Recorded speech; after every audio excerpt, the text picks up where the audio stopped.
In today's digital world, online relationships can turn deadly. When 56-year-old Alessandra Matuzzi met 26-year-old Giovanni Pavani on social media in 2021, it seemed like a genuine connection. But technology would become his weapon of choice. Please like, subscribe, and share this important story. What began as digital romance would escalate into real-world horror. On August 23, 2022, at approximately 9:00 p.m., 56-year-old Alessandra Matuzzi was walking home to her apartment building on Via del Cobaleno in Bologna, Italy. As a clothing store salesperson, this evening routine was nothing unusual for her. She was engaged in her typical phone conversation with her younger sister Stefania as she approached the building entrance. What began as an ordinary evening call would become the final moments of Alessandra's life. Without warning, disturbing sounds interrupted their conversation. Stefania heard rushing footsteps through the phone, followed by dull thuds and what clearly sounded like a physical altercation. The unmistakable sounds of fear and panic filled Alessandra's screams that followed. The situation deteriorated rapidly. The frightening sounds intensified before abruptly stopping altogether. The phone call was cut off suddenly, leaving Stefania in terror on the other end of the line. She immediately contacted police, desperately trying to explain what she had witnessed through the phone. When authorities arrived minutes later, they discovered an ominous silence at the building entrance. The peaceful residential area had become a crime scene, though the full extent of what had occurred inside would only become clear later.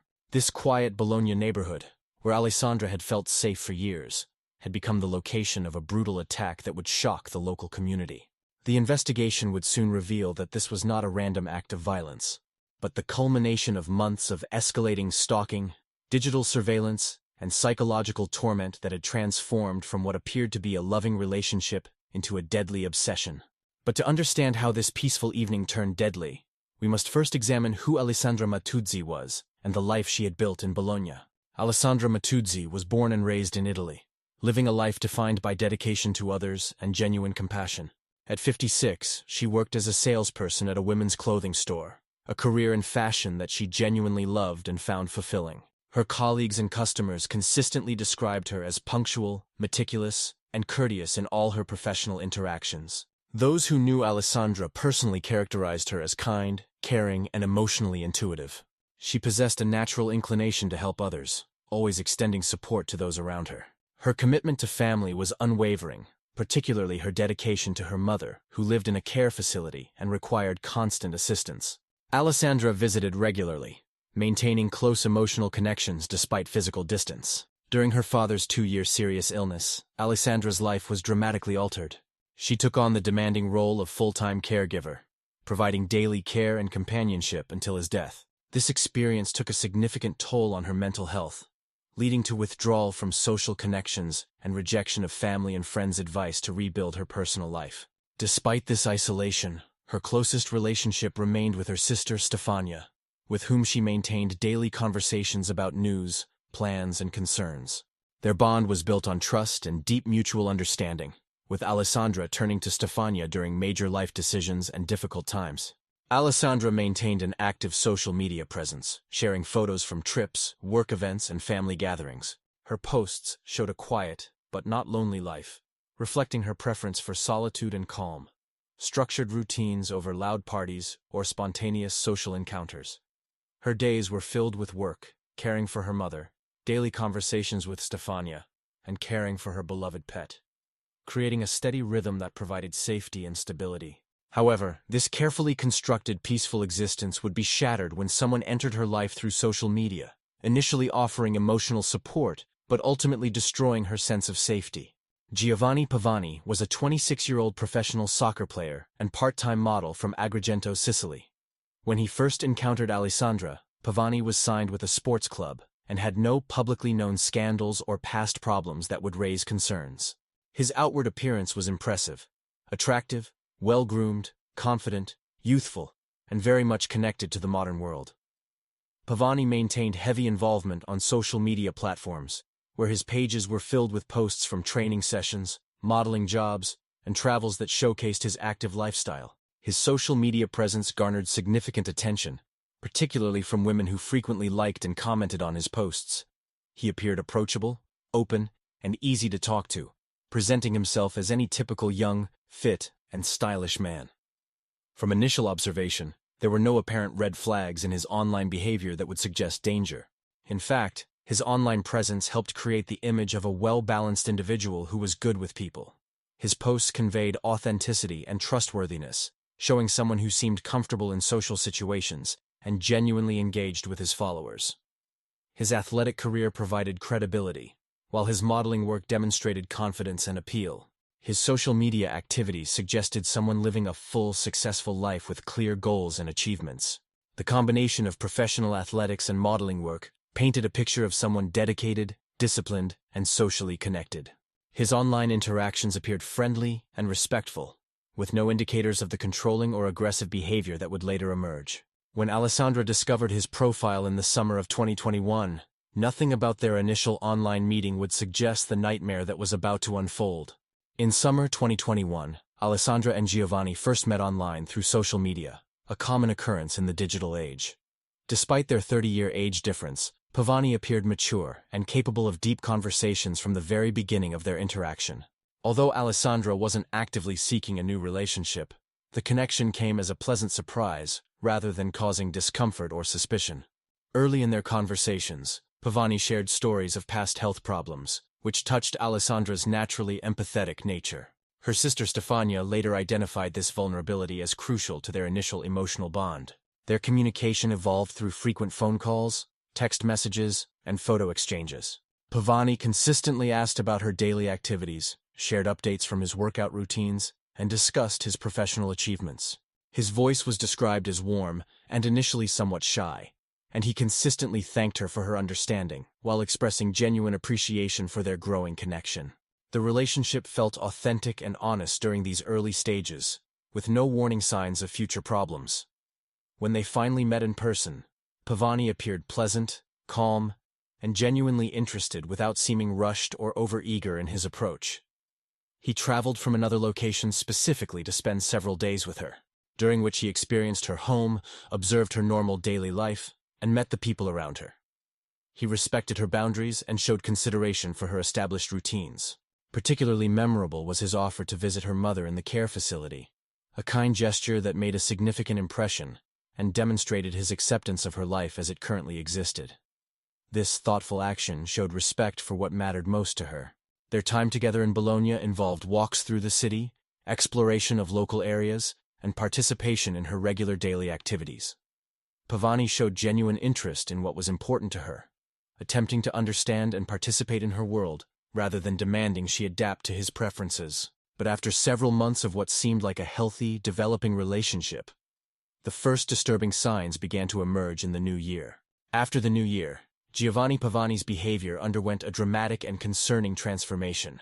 His actions progressively worsened as he began calling Alessandra more frequently than normal, asking increasingly detailed questions about her conversations and daily activities with an intensity that felt invasive.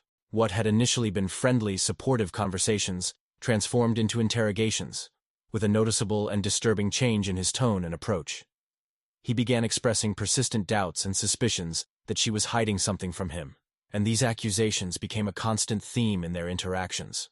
Pavani escalated his concerning behavior by involving Alessandra's sister Stefania, calling her directly and demanding that she agree with his accusations against Alessandra. What had started as simple doubt quickly evolved into strong, unwavering charges that he presented as absolute fact. Stefania recalled how his phone calls became increasingly hostile encounters, involving yelling, aggressive accusations, and his complete refusal to listen to anyone else's perspective or reasoning. These emotionally draining conversations eventually led Stefania to cease all communication with him for her own mental well-being. Unlike her sister, Alessandra didn't immediately cut contact with Pavani. Instead, she continued engaging with him, while hoping the situation would somehow improve and return to their earlier positive dynamic. Even as conditions deteriorated significantly, she attempted to de-escalate conflicts rather than engage in arguments or confrontation. However, Pavani's boundary violations continued escalating at an alarming rate. Trust disappeared entirely from their relationship, and he became intensely jealous of every interaction she had with other people, regardless of how innocent or professional those interactions might be. Even innocent social media posts triggered arguments, with Pavani demanding detailed explanations for likes and comments from others on her photos or updates. The relationship atmosphere deteriorated significantly, with Pavani calling her during nighttime hours, sending unreasonable texts at all hours, and creating artificial emergencies that demanded immediate attention. His behavior became unpredictable and concerning, alternating between angry rants and frantic apologies, creating an emotional roller coaster that left Alessandra confused and increasingly fearful. As Alessandra began losing control of the situation, she remained unaware that Pavani's invasion of her privacy was about to extend far beyond emotional manipulation. In early 2022, Alessandra made a shocking discovery that revealed the true extent of Pavani's intrusion into her life. After one of his visits to her home, she found that her online accounts had been completely compromised. Her email and social media accounts would no longer accept her login credentials. When she attempted to regain access to her accounts, she discovered that new passwords contained names and phrases closely associated with Pavani. This led her to the disturbing conclusion that he had accessed her computer during his visit and systematically changed her account information to take complete control of her digital life. The digital intrusion extended far beyond simple password changes. Alessandra discovered her WhatsApp account was linked to an unknown device that she had never authorized. Further investigation revealed that sophisticated spyware had been installed on her phone, software specifically designed to enable comprehensive surveillance of her communications. This malicious software allowed Pavani to monitor her conversations in real time, read her complete message logs, and track all her communications without her knowledge or consent. The revelation meant that Giovanni Pavani had been conducting systematic remote surveillance, monitoring her online activities, and accessing her most private data without any permission. This wasn't coincidental or accidental behavior, but rather a planned and methodical system of digital stalking that demonstrated premeditation and technical knowledge. The surveillance was confirmed when Pavani began referencing specific information from her private conversations that he couldn't have known otherwise through legitimate means. He demonstrated precise knowledge of when and with whom she had spoken, making accusations about messaging other men despite her complete lack of contact with them. His accusations were based entirely on his unauthorized surveillance observations, creating an increasingly paranoid and suspicious dynamic that dominated their interactions. Pavani operated with unsettling confidence and complete disregard for her privacy, maintaining control over every aspect of her digital existence.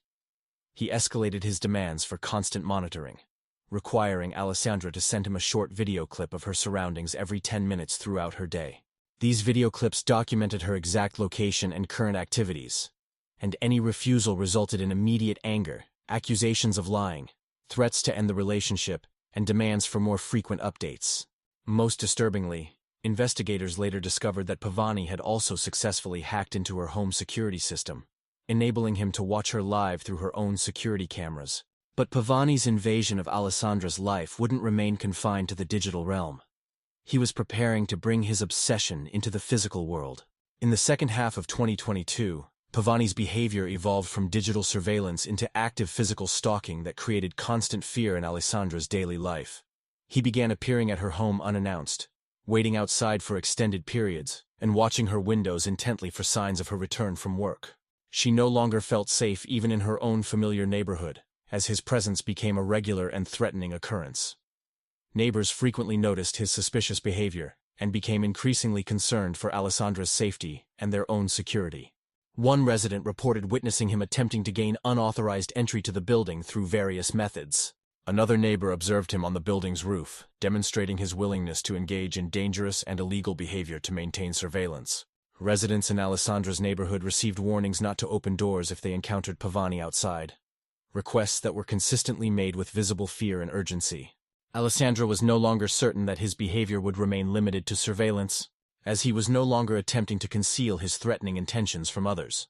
Pavani began systematically targeting Alessandra's property for deliberate damage as a means of psychological warfare. Her car was broken into on multiple occasions, and the electrical wiring for the vehicle's lights was severed, creating safety hazards and forcing her to deal with costly repairs. He also manipulated the electricity in her apartment by unscrewing fuses to disable power, creating dangerous situations and forcing her into vulnerable positions. These calculated actions served as pretexts to force her outside for face-to-face confrontations in isolated settings where she would be most vulnerable. The pattern of property damage, loud arguments, and signs of physical altercations became normalized in her once peaceful living environment. Neighbors reported hearing loud arguments and heavy banging sounds emanating from her apartment during his visits. Pavani had lost any semblance of self-control due to his consuming jealousy and obsessive need for constant control, systematically violating all reasonable boundaries and social norms. Recognizing the escalating danger, Alessandra would soon make the crucial decision to seek help from law enforcement, but the response she received would prove tragically inadequate. On July 29, 2022, Alessandra filed her first police report, beginning what would become a desperate series of attempts to seek legal protection from Pavani's escalating threats. In her detailed complaint, she described Giovanni Pavani's persistent stalking behavior, systematic privacy invasions, and constant threatening presence around her home and workplace. She provided substantial evidence, including screenshots of threatening messages and photographs, clearly showing his proximity to her residence during unauthorized visits. Despite her comprehensive documentation and obvious distress, no immediate protective measures were implemented by authorities. Alessandra returned to the police station on August 3rd with additional information and evidence of the ongoing threat, hoping for more decisive action. She provided updated documentation and described new incidents, but the investigation remained in preliminary stages with no concrete safety decisions made to protect her. She filed another detailed report on August 8th, documenting continued harassment as Pavani persisted in approaching her home, attempting entry through various means, and creating an atmosphere of constant fear and discomfort. Alessandra explicitly expressed her belief that the situation was spiraling completely out of control, documenting specific incidents, including deliberate power outages, systematic car damage, and repeated break-in attempts that coincided with threatening text messages. A fourth police meeting occurred on August 13th, where Alessandra again emphasized her genuine fear for her life and safety. She reported that Pavani continued following her throughout her daily activities, interfering with her normal life, visiting her home at all hours, and using sophisticated technology for unauthorized tracking and surveillance. The case file now contained direct quotes from his most threatening text messages that clearly indicated intent to cause serious harm. In one of the most chilling statements documented, Alessandra expressed, "I don't want to die," a sentence that captured her deteriorating emotional state and genuine terror. However, police responses consistently failed to provide adequate reassurance or protection, with no actionable steps taken despite mounting evidence. Authorities issued no official warnings, restraining orders, or protective surveillance around Pavani's known locations. Officials cited procedural requirements and the need for additional witness statements as reasons for delay.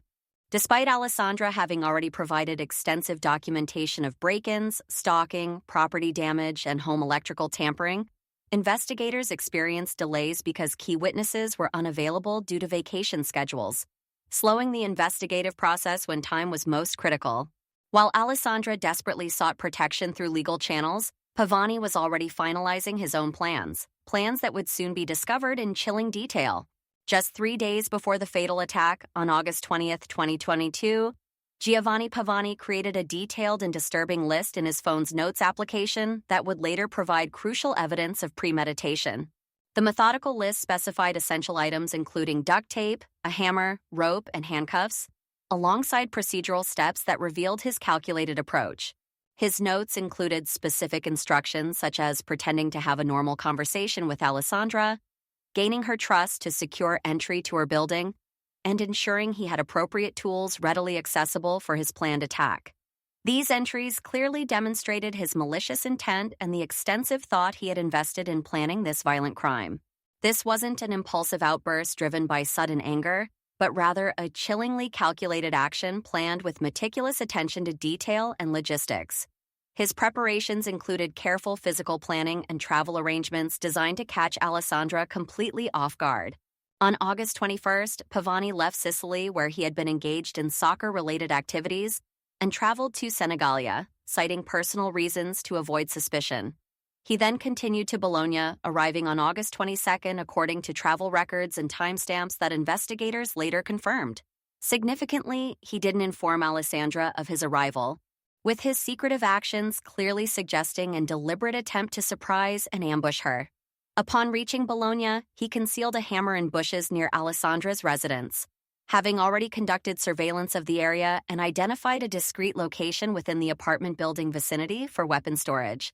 Perhaps most disturbing was a digital journal entry from weeks earlier, dated July 2nd, where Pavani wrote, "I'll end her because she emotionally ended me." The message continued with self-victimization, claiming Alessandra was manipulating him and making him appear unstable, while expressing certainty about future imprisonment.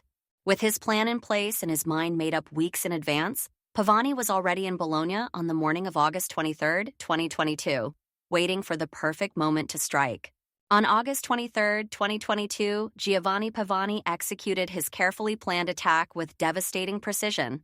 He had arrived in Bologna the previous day without Alessandra's knowledge, spending the entire day concealed in shadows near her apartment building, methodically monitoring her movements and waiting patiently for her return from work.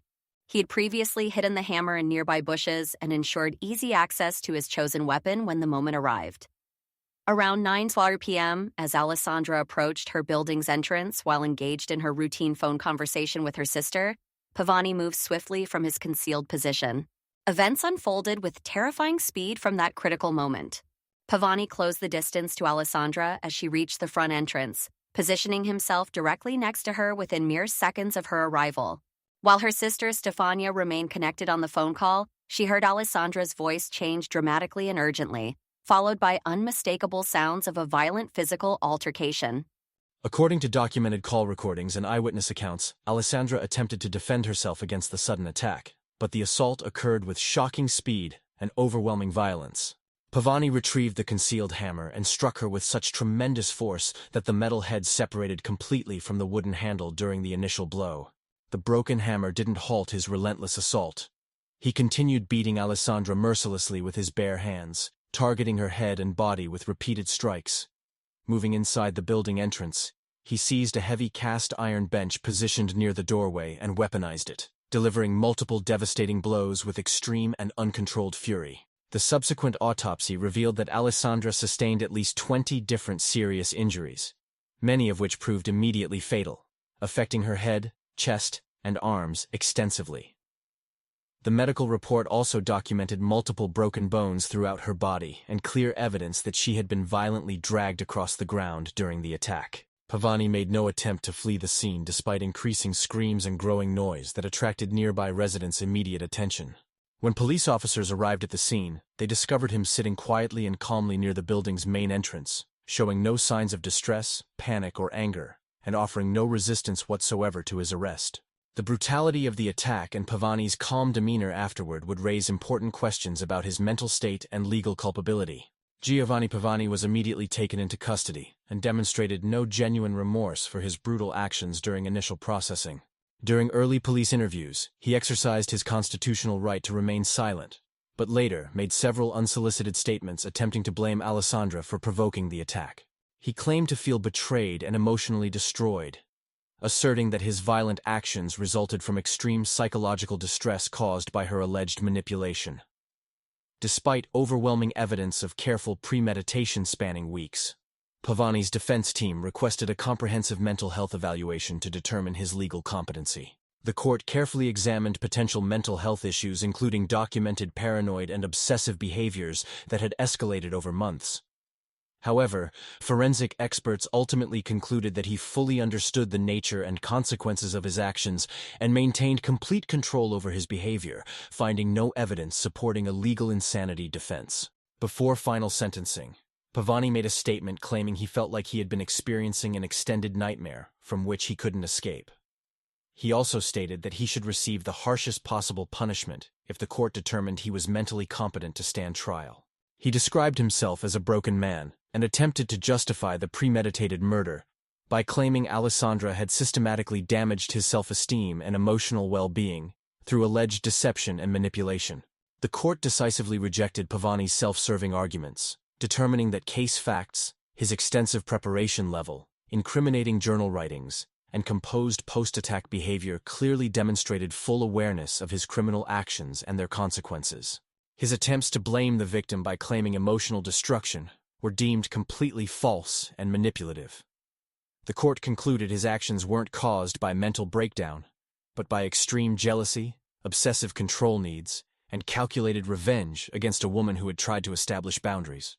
On February 12, 2024, Giovanni Pavani was convicted of stalking and murdering Alessandra Matuzzi and sentenced to life imprisonment without possibility of parole. The court emphasized several aggravating factors, including clear premeditation, extreme cruelty during the attack, and complete lack of genuine remorse throughout proceedings. Additionally, the court addressed cyberbullying cases, with 25 individuals held legally accountable for online harassment following the murder, establishing an important precedent for prosecuting digital harassment.